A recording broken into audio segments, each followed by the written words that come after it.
जादुई बकरी के बड़े सींग और बड़े थन। ये कहानी ढोलकपुर गांव की है, जहां सोहन और उसकी पत्नी मीना अपनी 12 साल की बेटी राधा के साथ रहते थे।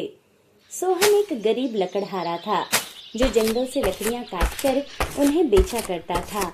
उसी से उसके घर का खर्चा चल रहा था। सोहन के पास 5 बकरियां भी थी, जिन्हें वो सुबह सुबह बाड़े से निकालता और अपने साथ जंगल चराने ले जाया करता था। मीना, मेरा खाना बांध दिया क्या? मैं जंगल लकड़ी काटने जा रहा हूँ। मीना एक गठरी लेकर आती है। ये लीजिए, मैंने ना इसमें खाना बांध दिया है। सोहन खाने की गठरी लेता है और जंगल की तरफ बकरियों को लेकर चल देता है।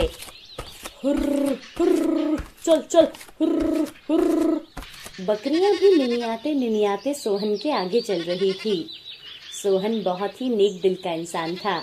वो अपनी बकरियों से बहुत प्यार करता था, उनकी अच्छे से देखभाल करता और उन्हें कोई भी तकलीफ होने नहीं देता, जिसकी वजह से उसकी बकरियां भी उसे बहुत प्यार करती थी। सोहन जंगल से लकड़ियां काट रहा था, तभी अचानक उसकी बकरियां जोर जोर से मिमियाने लगती हैं। अरे अरे, क्या हो गया? क्यों पूरा जंगल सर पर उठा लिया है तुम लोगों ने? सोहन लकड़ियां छोड़कर अपनी बकरियों के पास जाता है। सोहन देखता है कि उसकी बकरियां एक अलग सी दिखने वाली बकरी के पास खड़ी थी और उसे देखकर जोर जोर से मिमिया रही थी। अभी वो अजीब दिखने वाली बकरी सहमी हुई उनके बीच खड़ी थी। सोहन चारों तरफ देखता है, पर उसे वहाँ कोई इंसान नजर नहीं आता। फिर वो बकरी के पास जाता है। अरे, ये कैसी बकरी है? इसके सींग तो कितने बड़े हैं। तभी उसका ध्यान बकरी के थनों पर पड़ता है, जो बहुत बड़े बड़े थे। हे भगवान, इसके थन तो बहुत ज्यादा ही बड़े हैं। लेकिन ये बकरी है किसकी? इसे यहाँ जंगल में अकेला कौन छोड़कर गया होगा? सोहन अपनी बकरियों को उससे दूर करता है। हुर्र, हुर्र, हुर्र, हुर्र, चलो हटो। तुम लोग क्यों उसे घेर कर खड़े हो? साइड हो जाओ। सोहन के आते ही सारी बकरियां वहां से हट जाती हैं। अरे, तुम तो बहुत ही अजीब लग रही हो। बड़े बड़े सींग, बड़े बड़े थन। मैंने इससे पहले ऐसी बकरी कभी नहीं देखी। लेकिन तुम यहाँ अकेली किसके साथ आई हो? मुझे बताओ, मैं तुम्हें उसके पास लेकर जाता हूँ। वो बकरी बहुत डरी हुई थी। सोहन की बात सुनकर वो बकरी और जोर जोर से मिमियाने लगती है और उसकी आंखों से आंसू निकल रहे थे। उसे देखकर ऐसा लग रहा था कि मानो वो सोहन से मदद की गुहार लगा रही हो। अरे अरे, क्या हुआ? तुम इतना क्यों रो रही हो? तुम्हें कोई परेशानी है तो मुझे बताओ। बकरी सोहन से कुछ नहीं कहती, बस वो रोई जा रही थी। उसे रोता देखकर सोहन को उस पर दया आ जाती है। अच्छा अच्छा, अब रोना बंद करो। मैं तुम्हें किसी के पास नहीं लेकर जाऊंगा। अब तो खुश हो ना? सोहन की बात सुनकर बकरी रोना बंद कर देती है और उसे तसल्ली हो जाती है कि वो उसे उसके मालिक के पास लेकर नहीं जाएगा। आज से तुम मेरे साथ रहोगी। अब ठीक है? मैं तुम्हें प्यार से मुनमुन कहकर बुलाऊंगा, ठीक है? अच्छा मुनमुन, अभी तुम यहाँ सबके साथ हरी हरी घास खाओ। मैं अभी कटी हुई लकड़ियां बांध लेता हूँ, फिर हम सब घर चलेंगे, ठीक है? सोहन लकड़ियां बांधने लगता है और डरी हुई मुनमुन इधर उधर देख रही थी। कुछ देर के बाद सोहन सब बकरियों को लेकर अपने घर पहुंचता है और सब बकरियों को बाड़े में डालता है। शुक्रिया, अगर आज आप ना होते तो मेरा मालिक मुझे ढूंढते हुए यहाँ आ जाता और मुझे ले जाता। वो बहुत गंदा आदमी है। मैं बड़ी मुश्किल से उससे बच पाई हूँ, नहीं तो वो मुझे मार डालता। वैसे भी मैं माँ बनने वाली हूँ। क्या तुम माँ बनने वाली हो? अरे वाह, ये तो बहुत अच्छी बात है। अब तो तुम्हारा और भी ज्यादा ध्यान रखना पड़ेगा। फिर सोहन उस बकरी को बाड़े में बांध देता है। तभी सोहन की पत्नी और बेटी वहां आते हैं। अरे वाह पिताजी, आप एक और बकरी खरीद के लाए हो। ये कितनी प्यारी है पिताजी। इसका नाम मुनमुन है। अरे वाह मुनमुन, तुम्हारे सींग कितने बड़े हैं। राधा के बापू, आप ये कैसी बकरी लेकर आए हो? अगर आपको बकरी लेनी ही थी तो कम से कम देखकर कोई ढंग की बकरी तो खरीदते। माँ, मुनमुन कितनी अच्छी तो है। उसकी आंखें देखो ना, कितनी मासूम है। तुम चुप रहो और इसे यहाँ लाने से पहले एक बार आप देख तो लेते कि इसके सींग कहाँ पहुंच रहे हैं और इसके इतने बड़े बड़े थन। किसके होते हैं इतने बड़े थन भला? मुझे तो लगता है ना इसके थनों में कोई बीमारी हो गई है। देखो कैसे सूज गए हैं। मुझे तो लगता है इसकी वजह से ना हमारी बाकी बकरियां भी बीमार हो जाएंगी। मुझे तो बहुत डर लग रहा है। देखो कितनी बेशक्ल लग रही है ये। हमारी बकरियों से तो मेल ही नहीं खाती। मीना के ऐसे बोलते ही मुनमुन मिमियाने लगती है और उसकी आंखों से आंसू बहने लगते हैं। मीना, ये तुम कैसी बातें कर रही हो? मुनमुन कितनी प्यारी तो है, वो हमारी बातें समझती है। तुम उसे कुछ मत बोलो, आज से वो हमारे साथ ही रहेगी। मीना गुस्से से अंदर चली जाती है। मुनमुन, तुम्हें भूख लगी होगी, रुको मैं तुम्हारे लिए घास लाता हूँ। मैं भी घास देती हूँ। राधा और सोहन उसे खाने के लिए ताजी ताजी हरी हरी घास देने लगते हैं। ये देखकर मुनमुन बकरी को रोना आ जाता है और उसे रोता देखकर राधा उससे कहती है, तुम फिर से क्यों रोने लगी हो? तुम्हें पता है ना तुम माँ बनने वाली हो। ये तुम्हारे बच्चे के लिए ठीक नहीं है। मेरे बड़े सींग और बड़े थन की वजह से मेरा मालिक मुझे बिल्कुल भी पसंद नहीं करता था। वो मुझे बहुत मारता था और मुझे खाने के लिए सूखी घास देता था और कभी कभी तो वो मुझे घास देता भी नहीं था। आप लोग बहुत अच्छे हैं। आपका दिल भी कितना अच्छा है। भगवान करे आप हमेशा खुश रहें। अच्छा, बहुत हो गई तारीफ करना, अब तुम आराम करो। इसी तरह सोहन और उसकी बेटी मुनमुन बकरी की खूब सेवा करते हैं और उसका अच्छे से ध्यान भी रखते थे। तभी 5 दिन के बाद मुनमुन बकरी 2 सुंदर से मेमने को जन्म देती है। ये देखकर राधा बहुत खुश थी। मुनमुन, तुम माँ बन गई। देखो तुम्हारे बच्चे कितने सुंदर हैं। हाँ राधा, ये सब आपकी ही वजह से हो पाया है। अगर आप ना होते तो शायद मैं अपने बच्चों को खो देती। ऐसा नहीं कहते, भगवान जो करते हैं वो सब अच्छा करते हैं मुनमुन। तभी सोहन भी मुनमुन के लिए हरी हरी घास लेकर आता है और मुनमुन को घास देता है। सोहन और राधा को देख मुनमुन के दोनों बच्चे मिमियाने लगते हैं। सोहन और राधा को देख मुनमुन के दोनों बच्चे मिमियाने लगते हैं।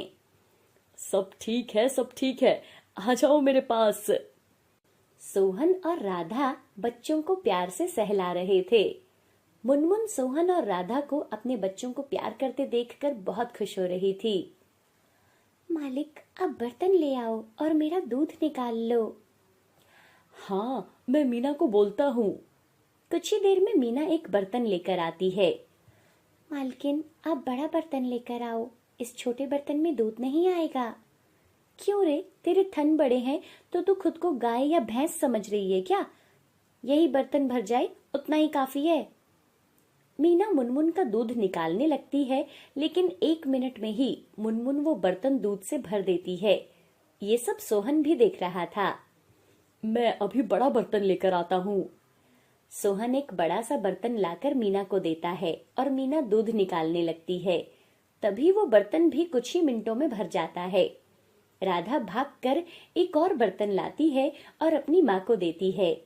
ऐसे देखते ही देखते मुनमुन दूध के कई बर्तन भर देती है। अरे, ये मुनमुन तो बहुत दूध देती है। देखो, इसने तो सारे बर्तन दूध से भर दिए। मुझे माफ कर दो मुनमुन, मैंने तुम्हें गलत समझा और तुम्हारे बड़े सींगों और थनों के बारे में गलत बोला। कोई बात नहीं मालकिन, अब से आप इस दूध को बाजार में बेचकर पैसे कमा सकती हो। अब सोहन हर रोज मुनमुन और बाकी बकरियों का दूध निकालकर बाजार में बेचता था, जिससे सोहन अच्छे पैसे कमाने लगा था। इसी तरह मुनमुन हंसी खुशी दिन काट रही थी। एक दिन जब सोहन अपनी बकरियों को जंगल में से घास खिलाकर लौट रहा था, तभी रास्ते में जाते हुए एक आदमी की नजर उसकी बकरियों पर पड़ती है। अरे, वो बकरी देखकर तो ऐसा लग रहा है कि ये बकरी मेरी है। तभी मुनमुन बकरी की नजर उस आदमी पर पड़ती है तो वो उसे पहचान लेती है और सोहन के पास आकर वो मिमियाने लगती है। भगवान, ये तो मेरा वही दुष्ट मालिक है, कहीं ये मुझे पहचान तो नहीं गया। अरे हाँ, ये तो मेरी ही बकरी लगती है और ये पहले से कितनी तंदुरुस्त हो गई है, फिर तो ये ज्यादा दूध भी देती होगी। अपने पहले मालिक को देखकर मुनमुन बकरी जाकर सोहन के पीछे छुप जाती है। मालिक मुझे बचा लीजिए, नहीं तो ये मुझे मार डालेगा। कौन मार डालेगा, मुझे बताओ क्या हुआ है मुनमुन। तभी मुनमुन बकरी का पहला मालिक सोहन के पास आकर कहता है, अरे ये बकरी तो मेरी है, इसे मैं कितने दिनों से ढूंढ रहा था। अच्छा तो तुमने मेरी बकरी चुराई है? अरे नहीं नहीं भाई साहब, ऐसा नहीं है। ये बकरी तो मुझे जंगल में मिली थी। मुझे लगा ये शायद किसी से बिछड़कर खो गई थी, ये सोचकर मैं इसे अपने साथ ले आया था। अरे अब तो पता चल गया ना, तो मेरी बकरी मुझे वापस करो। सुनिए, ये बकरी अब हमारे साथ रहती है और मेरी बेटी को इससे बहुत ज्यादा लगाव हो गया है। आप इसे मेरे पास ही रहने दीजिए। अरे कैसी बात कर रहे हो आप, ये मेरी बकरी है और मेरे साथ ही रहेगी, समझे? ना चाहते हुए भी सोहन को मुनमुन बकरी को उस आदमी को देने के लिए तैयार होना पड़ता है। ये देखकर मुनमुन बकरी जोर जोर से रोने लगती है। मालिक मुझे अपने से दूर ना कीजिए, अगर मैं इसके पास चली गई तो ये मुझे जीते जी मार डालेगा। सोहन को बकरी का रोना देखा नहीं जा रहा था। वो एक बार फिर बकरी के मालिक से कहता है, भगवान के लिए इसे मेरे पास रहने दीजिए। देखो ना ये कितना रो रही है। अरे कह दिया ना। अच्छा ठीक है, ये मुनमुन के बच्चे हैं, इनका भी ध्यान रखना। क्या बच्चे? अरे ये बच्चे तो बकरी का सारा दूध पी लेंगे।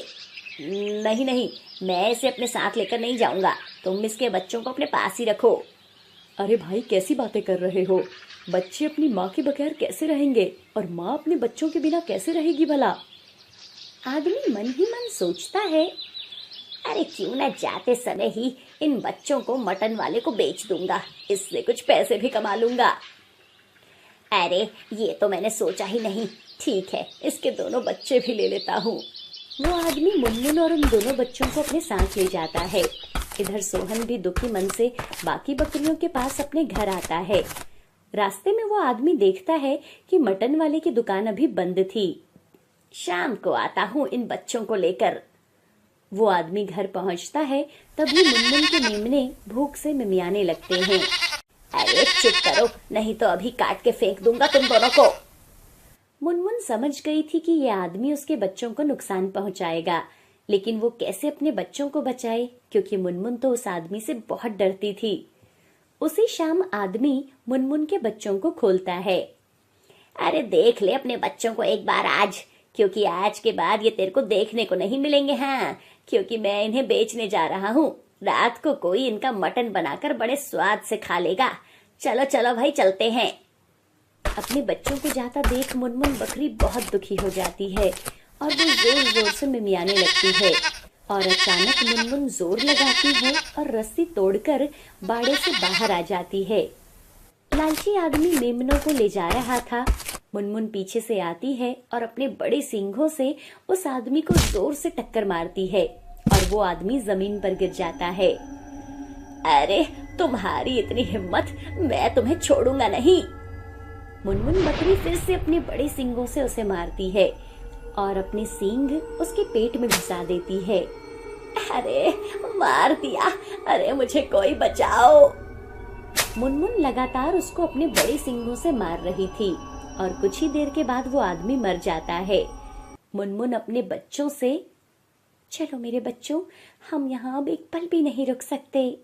मुनमुन अपने बच्चों को लेकर सोहन के घर ले जाती है, जहाँ राधा अपने पिता के साथ बैठे मुनमुन को याद करके रो रही थी। तभी मुनमुन और उसके मेमने सोहन के घर के पास आकर मिमियाने लगते हैं। मुनमुन, पिताजी, ये तो मुनमुन और उसके बच्चों की आवाज है। सोहन और उसका परिवार बाहर आते हैं तो बाहर मुनमुन अपने बच्चों के साथ खड़ी थी। राधा भागकर आती है और मुनमुन को गले से लगा लेती है। तुम सब कहाँ चले गए थे मुझे छोड़कर? तभी दोनों मेमने मिमियाते हैं। वो आदमी कहाँ है मुनमुन, जो तुम्हें लेकर गया था? मालिक, वो दुष्ट मेरे बच्चों को किसी मीट की दुकान पर बेचने जा रहा था। मैंने अपने बड़े सींगों से उसे मार दिया। मैंने अपने थनों से सबको दूध तो दिया है, लेकिन आज पहली बार अपने बड़े सींगों का इस्तेमाल किया है, और वो भी अपने बच्चों को बचाने के लिए। मुनमुन, तुमने बिल्कुल सही किया। अपने बच्चों को बचाना हर माँ का अधिकार और फर्ज है। उसके बाद मुनमुन अपने बच्चों के साथ खुशी खुशी रहने लगती है मुनमुन हर रोज बहुत सारा दूध देती थी। मुनमुन के आने से सोहन की सारी मुसीबतें दूर हो गई थी। अब वो गांव का बहुत अमीर आदमी बन गया था और वो सबकी मदद करता था। रामपुर नाम के गांव में लीला नाम की एक बूढ़ी औरत रहती थी। उसके साथ उसका 16 साल का पोता राम भी था। राम के माता पिता का कुछ साल पहले ही देहांत हो गया था। तब से लीला ही राम का ध्यान रखती थी।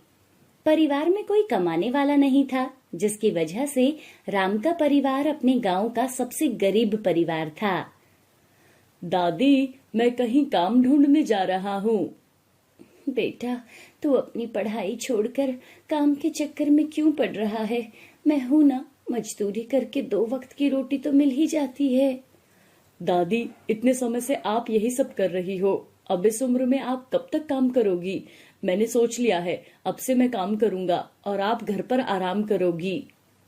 राम ने गांव के ही सरकारी स्कूल से 12वीं कक्षा तक पढ़ाई की थी और अब वो गांव में ही मजदूरी मांगने चला जाता है और उसी गांव में ही मजदूरी का उसे काम भी मिल जाता है। अब हर रोज किसी न किसी के यहाँ मजदूरी करके थोड़े बहुत पैसे वो कमा लेता था। जितने रुपए की आमदनी होती थी उससे दोनों का जीवन किसी भी तरह से चल ही रहा था। एक सुबह, राम बेटा, बरसात का मौसम आने वाला है और घर की छत भी टूट गई है, तो कुछ पैसों से घर की मरम्मत करवा ले बेटा। ठीक है दादी, मैं कुछ करता हूँ। लेकिन राम के पास कोई पैसे नहीं थे। राम मन ही मन सोचता है, क्यों ना कुछ पैसे चाचा जी से उधार मांग लूं, कुछ समय बाद लौटा दूंगा। राम अपने चाचा उदय सिंह के घर जाता है। उदय सिंह की पत्नी राम को देखती है। आ गया चाचा का भतीजा कुछ मांगने। जब देखो यहाँ मुंह उठाकर चला आता है। जरूर उस बुढ़िया ने इसे भेजा होगा। नमस्ते चाची जी। चाचा जी कहाँ हैं? उनसे कुछ काम था। तुम्हारे चाचा जी ना अभी आराम कर रहे हैं। मुझे बोलो क्या काम है? चाची जी, वो मुझे कुछ पैसे उधारी पर चाहिए थे। बरसात आने वाली है, घर की मरम्मत करवानी थी। देखो राम, तुम्हारे चाचा ने ना तुम्हारे घर की छत का ठीक करवाने का जिम्मा नहीं ले रखा, जो तुम मुंह उठाकर यहाँ चले आते हो। हमारे पास कोई पैसे वैसे नहीं है। जाओ यहाँ से और अपना काम करो। भगवान ने सही सलामत हाथ पैर दिए हैं ना, फिर भी मुंह उठाकर मांगने चले आते हो। राम बिना कुछ बोले ही वहां से चला जाता है। हे भगवान, क्या करूं? बरसात आने वाली है और मेरे पास इतने पैसे भी नहीं हैं जिससे घर की मरम्मत करवा सकूं। क्यों ना मैं खुद ही घर की मरम्मत कर दूं? हाँ, यही ठीक रहेगा। अगली सुबह राम सुबह सुबह उठता है और खुद ही घर की मरम्मत करने लगता है। अरे बेटा, ये तो छत पर क्या कर रहा है? दादी, आप चिंता मत करो, इतना काम तो मैं खुद ही कर लूंगा। अच्छा बेटा, ये तो बहुत अच्छी बात है, लेकिन ध्यान से करना। इतना कहकर लीला नदी से पानी लेने चली जाती है। लीला की गरीबी की वजह से सारे गांव वाले उन दोनों की कोई इज्जत नहीं करते थे। जिस नदी से सभी गांव वाले पानी लेते थे, अगर उसी नदी से लीला या उसका पोता राम पानी लेने जाते तो सभी गांव वाले उन्हें भगा देते थे। अरे अरे, वो देखो, बुढ़िया फिर से आ गई पानी लेने। हे भगवान, अभी अपने हाथों से ना सारा पानी गंदा कर देगी। लीला जैसे ही उनके पास पहुंचती है, अरे ओ बुढ़िया, गलती से भी अपने मटके में पानी भरने की कोशिश मत करना। हमें पहले अपना मटका भरने दो, फिर हमें यहाँ से जाने के बाद तुम अपना मटका भरना, समझी? लीला चुपचाप सारी बातें सुनती है और किसी को कुछ नहीं कहती। सारी औरतों के चले जाने के बाद लीला उदास मन से मटके में पानी भरती है और वो घर जाती है। वो बहुत उदास थी और उसकी आंखों में आंसू थे। राम अपनी दादी को देखता है। हमारी क्या गलती है जो गांव वाले हमारे साथ ऐसा बर्ताव करते हैं? क्या गरीब होना गुनाह है? हमने तो कभी भी किसी का बुरा नहीं किया। अगर मेरा बेटा जिंदा होता तो आज हमें ये दिन न देखना पड़ता। राम अपनी दादी की बातें सुनता है। दादी, आप चिंता क्यों करती हो? मैं हूं ना आपका ध्यान रखने के लिए। देखना, एक दिन यही गांव वाले ना हमसे मिलने के लिए तरसेंगे। जानता हूँ आज मजदूरी करके भी इतने पैसे नहीं कमा पाता जितने बाकी कमा लेते हैं, लेकिन तुम देखना, एक ना एक दिन हमारा भी लोग सम्मान जरूर करेंगे। राम मेहनती होने के साथ साथ दिल का भी बहुत अच्छा इंसान था। वो कभी किसी के साथ बेईमानी नहीं करता था। उस दिन शाम तक राम घर की छत ठीक कर लेता है। कुछ दिन के बाद बारिश का मौसम होने के कारण एक रात आंधी के साथ साथ बहुत जोरों की बारिश होने लगी। राम का घर कच्चा होने के कारण राम बहुत डरने लगा कि तूफान के साथ घर की छत न उड़ जाए। बहुत जोरों के तूफान के साथ साथ बारिश हो रही है बेटा, तुमने छत सही से ठीक कर दी थी ना? हाँ दादी, लेकिन बारिश और आंधी बहुत तेज है, मुझे बहुत डर लग रहा है। बेटा, मैं जरूरी सामान एक बोरे में भरकर बांध लेती हूँ। चल, हम उदय के घर चलते हैं। हाँ हाँ दादी, आप सही बोल रही है, चलो जल्दी जल्दी। मैं ना जरूरत के सामान को एक बोरे में भर लेता हूँ, फिर हम चाचा के यहाँ चलेंगे। लीला और राम कुछ जरूरी सामान को एक बोरे में भरकर कुछ दूर अपने चाचा के घर जाने लगते हैं। लीला के छोटे बेटे का पक्का मकान था। चाचा जी, चाची जी, दरवाजा खोलो। हे भगवान, फिर आ गई ये दोनों मनहूस। उदय सिंह दरवाजा खोलता है। अरे क्या हुआ, इतनी बारिश में यहाँ क्यों आए हो? बेटा, तुम्हें घर का हाल तो पता ही है ना, सारा सामान बारिश में न भीग जाए, इसलिए हम कुछ जरूरी सामान लेकर यहाँ आए हैं। क्या सामान? नहीं नहीं, मेरे घर पर नहीं, सीमा गुस्सा होगी। और तुम लोग देखो कैसे भीगे हुए हो, ऐसे अंदर आओगे तो सारा घर गंदा हो जाएगा। तुम दोनों जाओ यहाँ से, तुम दोनों अपने घर में ही रहो। अरे बेटा, सुन तो सही। उदय गुस्से में अपने घर के अंदर चला गया। लीला और राम दोनों दुखी होकर अपने घर लौट जाते हैं। वो दोनों पूरी रात भर नहीं सोते। सुबह हुई तब तक बारिश बंद हो चुकी थी। अब ऐसी बरसात के मौसम में राम को एक भी जगह काम नहीं मिल पा रहा था और कुछ दिन इसी तरह गुजर गए। एक दिन बारिश का समय था और गांव में एक अमीर व्यापारी किसी काम से अपनी गाड़ी से रामपुर आया। अचानक मौसम खराब हुआ और बारिश बहुत जोर जोर से होने लगती है। रास्ता गीला होने के कारण उस व्यापारी की गाड़ी कीचड़ में फंस जाती है। उसने उस गाड़ी को निकालने की बहुत कोशिश की, पर वो गाड़ी कीचड़ से नहीं निकल रही थी। साथ ही साथ बारिश भी बहुत तेज हो रही थी। तभी वहां से गांव के दो आदमी गुजर रहे थे। अरे भाइयों भाइयों, सुनो सुनो, मेरी गाड़ी कीचड़ में फंस गई है। क्या आप मेरी गाड़ी को निकालने में मदद करोगे प्लीज? नहीं नहीं नहीं, बारिश बहुत तेज हो रही है, इतनी बारिश में हम क्या मदद करेंगे भाई, हमसे नहीं हो पाएगा। ऐसा कहकर वो दोनों वहां से चले जाते हैं। लगातार बारिश हो रही थी। व्यापारी सभी को आवाज लगाकर बुला रहा था। भाइयों, मेरी मदद करो। अरे कोई तो है जो मेरी मदद करे। मेरी गाड़ी कीचड़ में फंस गई है, प्लीज इसे निकालने में कोई तो मेरी मदद करो। लेकिन सभी गांव वाले उसकी मदद करने से इनकार कर रहे थे। तभी राम काम की तलाश से निराश होकर उसी रास्ते से अपने घर लौट रहा था। तभी उसने देखा कि एक व्यापारी की गाड़ी कीचड़ में फंसी हुई है और व्यापारी मदद के लिए लोगों को आवाज लगा रहा था। गाड़ी को देखकर राम भी उसके पास आता है। साहब, क्या मैं आपकी गाड़ी निकालने में कुछ मदद कर सकता हूँ? क्या? हाँ हाँ बिल्कुल, मैं सभी लोगों को मदद के लिए आवाज दे रहा हूँ, लेकिन कोई भी मेरी मदद करने के लिए तैयार नहीं है। ऊपर से ये भारी बारिश ने तो मेरा दिमाग ही खराब कर रखा है। अच्छा सुनो, मैं गाड़ी के अंदर बैठकर गाड़ी को आगे बढ़ाने का प्रयास करता हूँ, तुम गाड़ी को पीछे से धक्का देने की कोशिश करो। साहब, इसके पहिए कीचड़ के अंदर तक धंस गए हैं, मैं पीछे से धक्का देता हूँ, आप गाड़ी को निकालने की कोशिश कीजिए। थोड़ी मशक्कत के बाद गाड़ी कीचड़ से बाहर निकल गई। गाड़ी थोड़ी आगे तक गई। राम गाड़ी को देख रहा था कि तभी अचानक से गाड़ी रुक जाती है और गाड़ी से व्यापारी उतरकर राम के पास आता है। आप कौन हो साहब? मैंने आपको कभी पहले इस गांव में नहीं देखा। मेरा नाम मोहन दास है, मैं शहर में व्यापार करता हूँ। इस गांव में कुछ काम था, इसलिए यहाँ आया था। खैर, तुमसे मिलकर बहुत अच्छा लगा। तुम बहुत मेहनती हो। क्या नाम है तुम्हारा?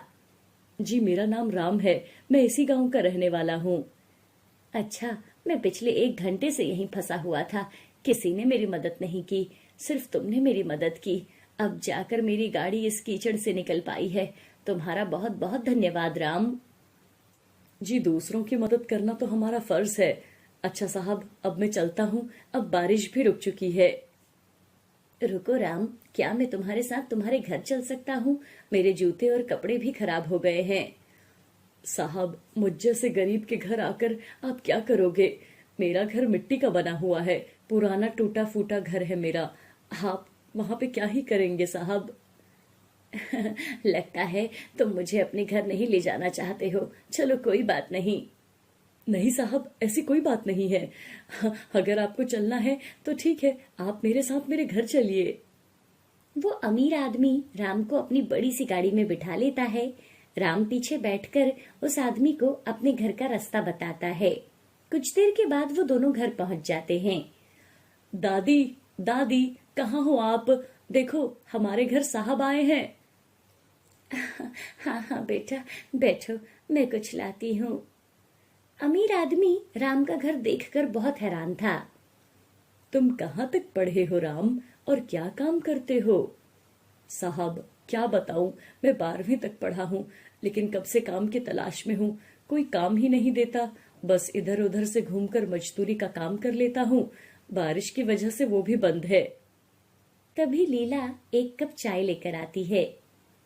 ये लो बेटा, हमारे घर की चाय पियो। माफ करना, साथ में कुछ खाने के लिए नहीं है। अरे कोई बात नहीं अम्मा जी, इस मौसम में चाय ही बहुत है। और वो आदमी चाय पीता है। राम, अगर तुम्हें कोई काम नहीं मिल रहा तो मैं तुम्हें काम दे सकता हूँ। साहब, क्या सच में आप मुझे काम दे सकते हैं? शहर में मेरा बहुत काम है और मुझे ऐसे व्यक्तियों की जरूरत है जो मेहनती और ईमानदार हों। तुम्हें देखकर मुझे ऐसा लगता है कि तुम में ये दोनों ही गुण हैं। साहब, कैसा काम करना होगा, कहाँ काम करना होगा, आप ये सब मुझे बता दीजिए। मैं आपके साथ काम करने के लिए बिल्कुल तैयार हूँ। अब तुम दोनों को कोई जरूरत नहीं है इस घर में रहने की।